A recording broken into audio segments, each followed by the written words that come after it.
So, hi mga kainaral. So, ngayon nandito tayo sa Honda Jig Jam Lani Kulumpang para magpakita na naman ng isang unit ni Honda. So, tara, samahan niyo ako.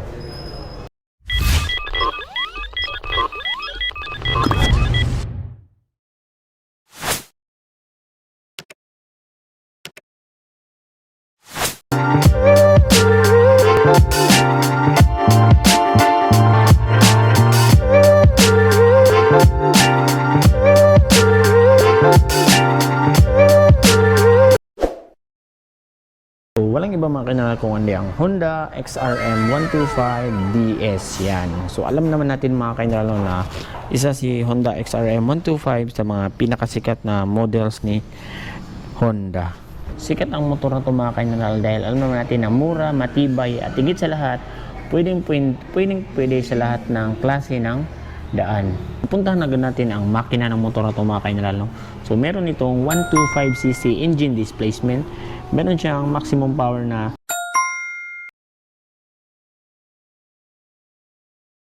at max torque naman na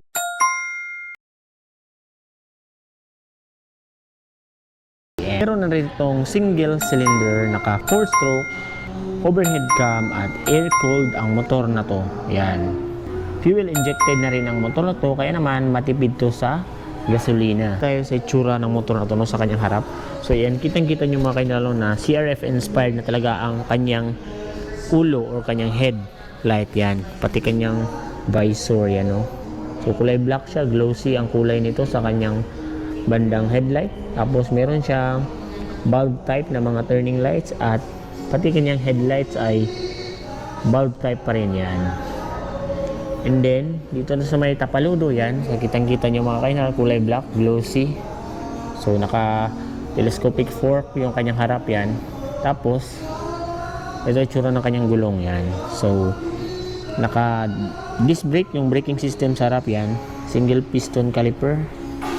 Tapos, ganito ang itsura ng kanyang disc plate, yan. Tapos, naka-wire spoke siya mga ka-general, no? At kitang-kita nyo ang kanyang gulong is pang off-road ready na talaga siya yan. Meron din itong size na 70 by 90 17, yan. Isa rin sa nagustuhan ko sa motor ng mga ka-general, isang kanyang tapaludo no, dito sa harap is may extension na yun, mudguard, para yung putik is hindi lahat pupunta sa ating makina. At dito naman sa bandang makina is meron na siyang cover, no? Or protection, no? Kasi alam naman natin sa daan hindi maiiwasan na may mga bato-bato tayong madaadaanan, so hindi agad direktang tatama dito sa ating makina. So dito tayo banda sa kanyang gilid, no? So nakikita nyo ang color combination nito, may pagka black, dark, green, yan, kita nyo, tapos gray. So para siyang sundalo mga kainalo yung color combination niya, yan. So dito may XRM na nakalagay yan, na may pagka white din na lining, tapos Honda yan. So napakasimple lang ng kanyang decals, wala masyadong arte. Tapos dito may fairings na green, tapos dito yan may nakalagay na 125. So napakaangas ng kanyang datingan mga kainal. So kayo kung gusto niyo yung may pagka bad boy or may pagka sundalo yung dating, okay na okay ang motor na to. So kita-kita nyo may nakalagay dito na para siyang embedded, yan, PGM, fuel injected, so plastic to mga kainaral yan. So matte siya, tapos dito may pagka glossy. So dito ng part is makikita nyo is meron pa siyang kickstart, no? So kahit na FI na siya is meron pa rin siyang kickstart. Dito naman tayo sa mga pindutan mga kainaral. So makikita nyo dito sa may left side is ang kanyang high beam at low beam, yan. Tapos turning lights at busina. So napakasimple lang, basic na basic. Tapos naked handlebar. Tapos dito sa right side is ang kanyang electric start, yan. So naka all LED na rin ang meter panel nito mga kainal, no? Yan. So may high beam, low beam indicator, turning lights, check engine, neutral indicator. Tapos dito yung pindutan, mag-a-adjust kayo ng mga nakalagay dito sa kanyang meter panel. So yung reklamo lang nito ng mga ibang users is wala siyang gear indicator daw mga ka-general. And then ito is meron siyang emblem ni Honda, yan. So ito na may tsura kanyang susian. So dito makina pwede ito lagyan ng step grill, no, para hindi siya magasgas. Kasi minsan nagkakarga tayo ng mga bagay, so pwede mong ilagay dito. Isa rin sa nagandahan ko sa motor na to, isang kanyang knuckle guard or hand guard, no, yan. So meron na siyang ganyan mga kanya, built-in na siya. Dagdag protection sa atin habang tayo ay nagmamaneho. So dito tayo banda sa likod niya mga kanya, no. Kung nakikita nyo is ang kanyang suspension is naka dual shock, yan. And then ang kanyang gulong sa likod is naka wire spoke pa rin, yan. Tapos off-road ready na rin, so kitang-kita nyo marami mga spike, no, yan. And then ang size nito is 80 by 90 by R17, yan. And then maganda na rin ang itsura ng kanyang tambucho, no. Tapos meron siyang dito bakal na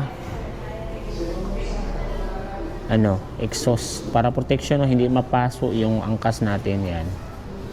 So maganda na rin yung itsura ng kanyang tambucho, sporty na rin siya tingnan mga kaineral. So drum brake ang braking system nito sa likod. Kasi yung isa, yung DSX, yun yung disc brake. So ito DS lang kasi siya. Pero goods na rin mga kaineral, no, kung pormahan lang din ang pag-uusapan. So ito meron din siya ditong chain guard, dagdag protection or safety sa ating angkas. And then yan, ito yung tsura ng kanyang pillion seat, yan. So nafo-fold siya mga kaineral. Maganda rin siya kasi may goma na siya nakasama, yan. So malinis tignan ang kulay black niya mga kaineral, no, matte, tapos may pagka-glossy dito banda sa swing arm. So mga ilaw naman niya sa likod is naka bulb type pa siya mga kaineral, yan, kitang-kita nyo. So turning lights, bulb type pa rin, tsaka kanyang brake light, yan. So dito naman ang kanyang plate number lagayan. Tapos may reflectorized dito, dagdag visibility, tapos sticker na Honda. So napakaganda niya mga kaineral, slim lang siya tignan. So magaan tong motor na to mga kaineral. So ito na may tsura ng kanyang upuan mga kaineral, no, yan. So maganda siya kasi hindi siya madulas, tsaka slim lang din, yan. So ito na may tsura ng kanyang underseat compartment, yan. So malalim siya mga kaineral, pero hindi ganun ka lapad. So kasya dito yung mga tubigan, yung mga maliliit lang, pero yung helmet is hindi talaga magkakasya. So meron din itong fuel tank capacity na 3.9 liters, yan. Ang ground clearance sa mga kaineral is nasa 145mm at seat height na 775mm. So kayang-kaya to ng mga Pinoy na average height, yun, no. And then goods din to para sa mga beginner mga kaineral, kasi napakasimple lang niya at magaan, yan. At higit sa lahat mga kaineral, matipid din ang motor na to. Ngayon mga kaineral ay pumunta na tayo sa pinaka-exciting na part, no, ng ating video, kung saan alamin na natin kung magkano na nga ba si Honda XRM DS ngayong 2023. So ito siya. So ang cash price ng mga kaineral ngayon is nasa 74,000 pesos. Meron siyang down payment na 2,500 pesos at 36 months monthly installment na 3,470. So may rebates pa yan na 200. So ang ikinaganda rin sa motor na to is marami siyang freebies dito mga kaineral. So ayan, meron siyang helmet, jersey, 10 kilos na rice, spare parts, discount, insurance at free LTO registration na 3 years. So mga kaineral, kung naghahanap kayo ng mga Honda motorcycle units is marami tayo dito sa Honda Jeep Jam Lanay Kalumpang. So kung may gusto pa kayong motor na i-vlog natin, i-comment down nyo lang below, especially kung mga Honda products, no.